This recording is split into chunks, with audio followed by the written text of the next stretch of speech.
اکثر لوگ سوچتے ہیں کہ سکسیس کا فارمولا سمپل ہے، اچھے نمبر لو، اچھی جاب ہو اور لائف سیٹ ہے۔ پر جب میں نے ان لوگوں کے چہرے دیکھے تو ان کے چہرے پر وہ چمک نہیں تھی جو ایک سکسیسفل پرسن کے چہرے پر ہوتی ہے۔ تو میں نے سوچا شاید کچھ تو غلط ہے۔ کیا سچ میں صرف ہارڈ ورک کرنے سے امیری ملتی ہے؟ اگر ایسا ہے تو دنیا میں سب سے محنتی لوگ امیر کیوں نہیں؟ اور آج جو امیر ہیں وہ پیسہ کیسے بنا رہے ہیں؟ اور کیا تم نے کبھی سوچا ہے کہ تمہاری زندگی کے ڈیسیجن کون لے رہا ہے؟ آج کی ویڈیو میں ہم ایک ایسے بندے کے بارے میں بات کرنے والے ہیں جس نے ایک اچھا ڈیسیجن لیا اور آج وہ پاکستان کی سب سے بڑی کمپنی شان فوڈ کا اونر ہے۔ وہ ڈیسیجن جو 50 سال پہلے لیے گئے اور آج بھی وہ تمہاری لائف کو کنٹرول کر رہے ہیں۔ شان فوڈ جو کہ پاکستان کا ایک مشہور برانڈ ہے، اپنی کوالٹی اور ٹیسٹ کی وجہ سے آج انٹرنیشنل مارکیٹ میں بھی اپنا مقام بنا چکی ہے۔ یہ کہانی ہے ایک چھوٹی سی شروعات کی جو آج ایک گلوبل سکسیس سٹوری بن گئی ہے۔ تو آج ہم بات کریں گے شان فوڈ کے بارے میں کہ کیسے ایک چھوٹے سے کچن سے شروع کیا اور آج پاکستان کی سب سے بڑی کمپنی ہے۔ تو ویڈیو کو اینڈ تک لازمی دیکھنا۔ چلیے شروع کرتے ہیں۔ سال تھا 1981 کا۔ کراچی کی گلیوں میں ایک ایسا سپنا جنم لے رہا تھا جو آج دنیا بھر میں اپنے پاکستانی سواد کا نام روشن کر رہا ہے، شان فوڈ۔ اس کہانی کے ہیرو ہیں سکندر سلطان، ایک ایسے بزنس مین جن کی رگوں میں تو بزنس کا خون دوڑتا ہے لیکن سپنے کچھ الگ تھے۔ سکندر کا بیک گراؤنڈ کافی رویل تھا۔ ان کے والد صاحب ایک سکسیسفل کارپیٹ ایکسپورٹر تھے، مطلب پیسہ، نام اور شہرت سب کچھ تھا۔ پھر بھی سکندر کا من ان راستوں پہ نہیں چلا۔ ان کی پہلی چوائس کیا تھی پتہ ہے؟ Film making. ہاں، وہ فلم بنانا چاہتے تھے، کریٹیو دنیا میں اپنا نام کرنا چاہتے تھے، لیکن زندگی نے کچھ اور ہی پلان لکھا تھا۔ 1970 کے اینڈ میں ان کی زندگی میں ایک گہری پرسنل اویکنگ آئی اور یہیں سے ایک نیا مشن جنم لے گیا، لوگوں کے کھانے کو آسان اور بہترین بنانا۔ ذرا سوچو، ایک بندہ جس کو دنیا دیکھ رہی تھی کسی اور فیلڈ میں، اس نے اپنا سب کچھ چھوڑ کر اپنے گھر کا ایک سرونٹ کوارٹر اٹھایا اور وہیں سے چھوٹی سی فیکٹری بنائی۔ پروفیشنل مشین بالکل نہیں تھی، بس ہاتھ اور کچن کے برتن۔ سکندر اور ان کی وائف نے مل کے ٹریڈیشنل سپائس بلینڈ بنانے شروع کیے۔ پہلے فیملی اور دوستوں کے لیے بناتے تھے، لیکن اصلی میجک تب ہوا جب لوگوں نے ٹیسٹ کرنے کے بعد ڈیمانڈ کرنی شروع کی۔ اور یہاں ایک انٹرسٹنگ ٹویسٹ تھا، خاص کر جو پاکستانی ایبروڈ رہ رہے تھے، یو اے ای، یو کے، یو ایس اے جیسے کنٹریز میں۔ ان کو گھر کی یاد دلانے کے لیے یہ مسالہ جیسے ایک ایموشنل برائٹ بن گیا، اور یہیں سے شروع ہوا ایک سفر جو صرف کراچی تک سمت نہیں رہنے والا تھا۔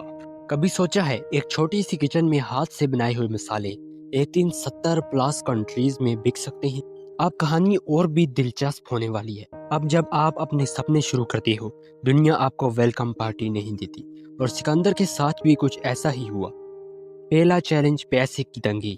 بزنس چلانے کے لیے ان کو اپنی پرسنل چیزیں بیچنی پڑی، گھر کا سامان، جیولری، پرسنل انویسٹمنٹ، سب کچھ داؤ پہ لگ گیا۔ دوسرا چیلنج کلچر کا بیریئر۔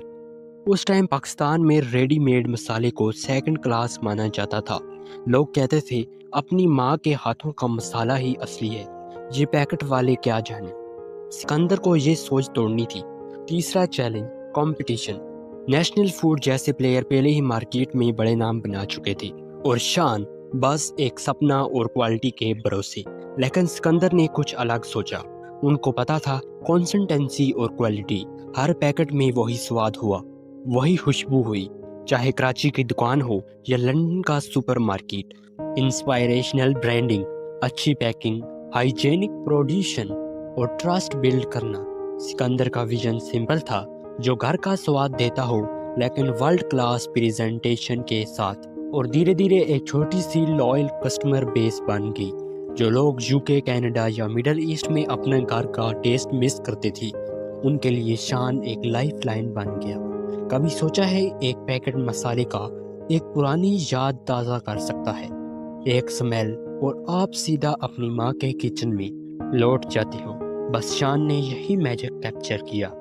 اب جب بیس بن گیا تو شان نے چھوٹی سوچ چھوڑ دی، کراچی تک کیوں لمیٹڈ رہنا، دنیا ہمارے مسالوں کا سواد کیوں نہ جانے۔ اور یہیں سے شروع ہوا انٹرنیشنل ایکسپینشن۔ شروعات ہوئی UAE، سعودیہ عرب، UK، USA اور کینیڈا سے، اور دھیان رکھا گیا چھوٹی چھوٹی چیز کا۔ حلال سرٹیفکیشن بنایا تاکہ ہر مسلمان کنزیومر ٹرسٹ کر سکے۔ انٹرنیشنل پیکنگ سٹینڈرڈ لیا، فوڈ سیفٹی اور ماڈرن ڈیزائن کے ساتھ۔ یہ سب کرتے وقت انہوں نے ایک چیز کلیئر سمجھی، ایموشن کو سمجھو اور ان کو گھر کا سواد دو۔ ساتھ ساتھ پروڈکٹ لائن بھی ڈیورسیفائی کی گئی، ریسپی مکس، بریانی، نہاری، حلیم۔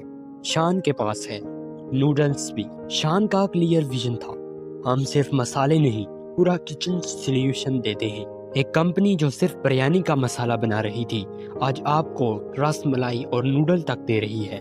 جیسے جیسے وقت بدلا ویسے ویسے بزنس کا طریقہ بھی بدل گیا، اور سکندر سلطان نے اس بدلاؤ کو سمجھا اور گلے لگایا۔ 2015 میں ایک بڑا ڈیسیجن لیا گیا، ایک نیا CEO رکھا گیا، سکندر نواز۔ اگر آپ سوچ رہے ہیں کہ سکسیس صرف ایک دن میں ملتی ہے، تو شان فوڈ کی کہانی آپ کو کچھ اور نہیں سکھاتی۔ ایک چھوٹی سی کچن میں ہاتھ سے بنائے ہوئے مسالے، اپنی ماں کی ریسپی سے انسپائر ہوئے، اور دنیا بھر کی کچن میں اپنی جگہ بنانے تک کا سفر۔ آج شان کی 100+ پروڈکٹ ہیں، 70+ کنٹری میں بیچتا ہے۔ ہر دیسی فیملی کے کچن میں ایک یا دو نہیں، پورا شیلف بھر کے شان کے پیکٹ ملتے ہیں، اور سب سے بڑی بات، وہی اصلی سواد، اصلی یادیں آج بھی ویسی کی ویسی ہیں۔ شان کا مشن وہی ہے، گھر کا اصلی سواد دنیا کے ہر کونے میں پہنچانا۔ اور جب اگلی دفعہ آپ اپنی کچن میں بریانی بنائیں اور ایک پیکٹ شان کا کھولیں، تو یاد رکھیے، یہ صرف ایک مسالہ نہیں، یہ ایک سپنا ہے جو کراچی کی ایک چھوٹی سی سرونٹ کوارٹر سے شروع ہوا تھا، اور آج ہم سب کا حصہ بن گیا ہے۔ تو یہ تھی ہماری آج کی ویڈیو۔ تو کمنٹس میں ضرور بتائیے گا کہ آپ کو یہ ویڈیو کیسی لگی، اور ہمارے چینل کو سبسکرائب کرنا نہ بھولیں۔ مزید اس طرح کی ویڈیوز کے لیے تھینکس فار واچنگ۔